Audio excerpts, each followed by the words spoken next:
तलाक दूंगी, लेकिन एक शर्त पर। जब मैं रात को घर पहुंचा तो मेरी पत्नी ने खाना लगाया।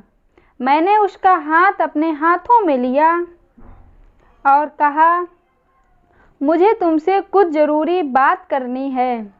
वो शांत बैठकर खाना खा रही थी।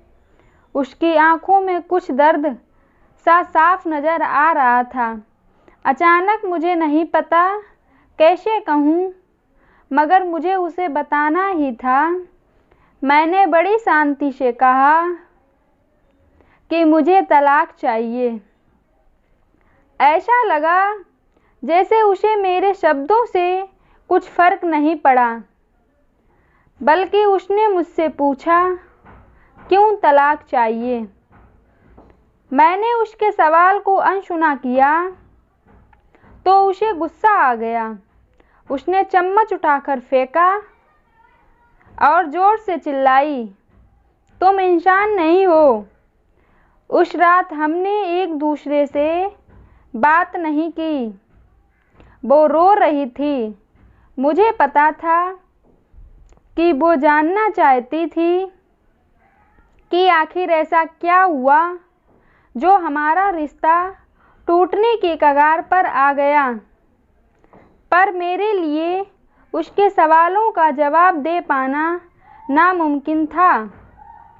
मैं अब किसी और से, प्रिया नाम की लड़की से प्यार करने लगा था। अब मुझे उससे प्यार नहीं रहा। मैंने उससे उसके वर्षों के प्यार की सज़ा दी। भरे मन से मैंने तलाक के पेपर तैयार किए। उसमें लिखा था कि वह पूरा घर, कार और कंपनी की 30% शेयर ले सकती है इस तलाक के बदले में। लेकिन उसने उन पेपर्स को देखा और उनके टुकड़े टुकड़े कर दिए। वो औरत जिसने मेरे साथ जीवन के 10 साल बिताए थे, वो आज मेरे लिए अनजान हो चुकी थी। मुझे इन 10 सालों का जो उसने मेरे लिए बर्बाद किए, मगर मैं क्या करूं? जो हो चुका था उसे मैं बदल नहीं सकता था, क्योंकि मैं किसी और से अपनी पत्नी से भी ज़्यादा प्यार करने लगा था। आखिरकार उसके सब्र का बांध टूट गया और वो फूट फूट कर मेरे सामने रोने लगी। मेरे लिए उसका रोना एक तरह से उसकी रिहाई की तरह था। तलाक की ये बात जो कई दिनों से मुझे परेशान कर रही थी, अब बिल्कुल साफ हो चुकी थी। अगले दिन मैं घर की लिए काफ़ी लेट आया। मैंने देखा कि वो टेबल पर बैठकर कुछ लिख रही थी। मैंने शाम को खाना नहीं खाया था, लेकिन फिर भी मैं सीधे ऊपर जाकर उसके कमरे में सो गया, क्योंकि पूरा दिन प्रिया के साथ रहने और कई जगह घूमने के बाद मैं थक गया था और वो शायद रात को उसी टेबल पर लिखते लिखते सो गई थी। सुबह उसने तलाक देने की शर्तें बताईं। वो मुझसे कुछ भी लेना नहीं चाहती थी। उसे सिर्फ तलाक से पहले 1 महीने का समय चाहिए था। उसने आग्रह किया कि इस महीने में हम दोनों वही पुराना वाला जीवन जिएं, जितना संभव हो सके, क्योंकि आने वाले महीने में हमारे बेटे की परीक्षा है। वह नहीं चाहती थी कि हमारे टूटे रिश्ते का प्रभाव उसकी पढ़ाई पर पड़े। मुझे भी ये ठीक लगा, मगर वो कुछ और भी चाहती थी। जैसे शादी के दिन मैं उसे उठाकर अपने शयन कक्ष तक ले गया था, उसी तरह रोज़ 1 महीने तक मैं उसे शयन कक्ष से उठाकर मुख्य द्वार तक ले जाऊं। मुझे लगा ये पागलपन है, मगर इन आखिरी दिनों को थोड़ा अच्छा बनाने के लिए मैंने उसकी यही शर्त स्वीकार कर ली। मैंने प्रिया को अपनी पत्नी की सभी शर्तें बताईं और वो हंसने लगी। उसे लगा मेरी पत्नी कितनी भी तरीके अपना ले, तलाक होना तो तय है।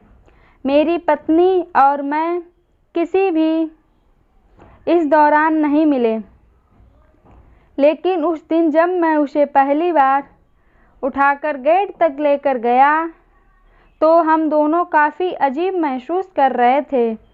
पीछे से हमारा बेटा भी खिलखिलाकर खुश हो रहा था। अगले दिन ये काम थोड़ा सामान्य और आसान हो गया। वह मेरे सीने से लगी थी और मैं उसकी खुशबू महसूस कर रहा था। ऐसा लगा जैसे कई दिनों बाद मुझे ये खुशबू मिल रही थी, या फिर कई दिनों से मैंने उसके होने का महसूस किया था। और पहले जैसा उसमें वो कसाव नहीं था और चेहरे पर कुछ हल्की झुर्रियाँ नज़र आ रही थीं और बाल भी सफ़ेद होने लगे थे। ये वही औरत थी जिसने अपने जीवन के 10 साल मुझे समर्पित किए थे। चौथे दिन जब मैंने उसे उठाया तो वो पुरानी रोमांच लौटाने लगी। 5वें और 6ठे दिन वो पुराना प्यार फिर जागने लगा। मैंने प्रिया को इस बारे में कुछ नहीं बताया था। अब उसे उठाना और आसान हो गया था। शायद हर रोज़ ये सब करने का मैं आदी हो गया था। एक दिन वह अपनी पसंद की साड़ी निकालकर लेकिन कुछ खास नहीं ढूंढ पाई। उसने सांस भरते हुए कहा कि उसके सारे कपड़े बड़े पड़ने लगे हैं। तब मुझे पता चला कि वह काफ़ी दुबली पतली हो गई है और इसलिए मैं उसे आसानी से उठा पा रहा था। मेरे दिल को एक झटका सा लगा। उसने अपने दिल में काफ़ी सारा दर्द छुपा रखा था। पता नहीं कैसे मैं आगे बढ़ा और उसके सिर को छूकर देखा। अचानक हमारा बेटा आया और बोला कि पापा, ये तो मम्मा को उठाकर बाहर ले जाने का समय हो गया है। उसके लिए अपने पापा द्वारा मम्मा को इस तरह उठाकर ले जाते हुए देखना जीवन का एक अभिन्न हिस्सा बन गया था। मेरी बीवी ने हमारे बच्चों को बुलाया और ज़ोर से उसे गले लगा लिया। मैंने अपना चेहरा दूसरी तरफ कर लिया। मुझे लगा कहीं मैं अपना निर्णय न बदल लूं। मैंने अपनी पत्नी को रोज़ की तरह उठाया और बेडरूम से सिटिंग रूम होते हुए हॉल तक लाया। उसने प्यार से अपने दोनों हाथ मेरी गर्दन के आसपास रख दिए, मगर उसका इतना कम वजन मुझे परेशान कर रहा था। महीने के आखिरी दिन जब मैंने उसे उठाया तो मेरे लिए एक कदम भी चल पाना मुश्किल हो रहा था। हमारा बेटा स्कूल जा चुका था। मैं अपनी कार से ऑफिस गया और कार से कूदकर बाहर आ गया, बिना कार को लॉक किए। मुझे डर था कि अब एक पल की भी देरी मेरा इरादा बदल देगी। मैं ऊपर गया। प्रिया ने दरवाज़ा खोला और मैंने उससे कहा कि सॉरी प्रिया, अब मैं अपनी पत्नी से तलाक नहीं लेना चाहता। और उसने मुझे देखा और मेरे सिर पर हाथ फेर कर कहा, तुम्हें बुखार तो नहीं है? मैंने उसका हाथ उठाया और कहा कि सॉरी प्रिया, अब मुझे अपनी पत्नी से तलाक नहीं चाहिए। हमारी शादीशुदा ज़िंदगी शायद हम दोनों के ध्यान न दे पाने की वजह से बोरिंग हो गई थी, लेकिन इसका ये मतलब कतई नहीं कि हम एक दूसरे से प्यार नहीं करते। अब मुझे एहसास हुआ है कि जिस दिन मैं उसे शादी करके अपने घर लाया था, उस दिन से जीवन के आखिरी दिन तक मुझे उसका साथ निभाना है। और प्रिया के होश उड़ गए। उसने मुझे एक जोरदार चाटा मार दिया। मेरे मुंह पर वह रोने लगी और दरवाज़ा अंदर से बंद कर लिया। मैं सीढ़ियों से नीचे उतरा और आकर अपने कार में बैठ गया। आगे एक फूल वाले की दुकान पर रुका और अपनी प्यारी सी पत्नी के लिए एक सुंदर सा गुलदस्ता लिया। मुस्कुराते हुए कहा कि मैं तुम्हें जीवन के आखिरी दिन तक यूं ही उठाता रहूँगा, मेरी अर्धांगिनी। उस शाम जब मैं घर आया, हाथों में गुलदस्ता लिए, मेरे चेहरे पर एक मुस्कान थी। मैं ऊपर अपने कमरे की तरफ भाग रहा था, लेकिन तब तक वह मुझे छोड़कर इस दुनिया से जा चुकी थी, हमेशा हमेशा के लिए।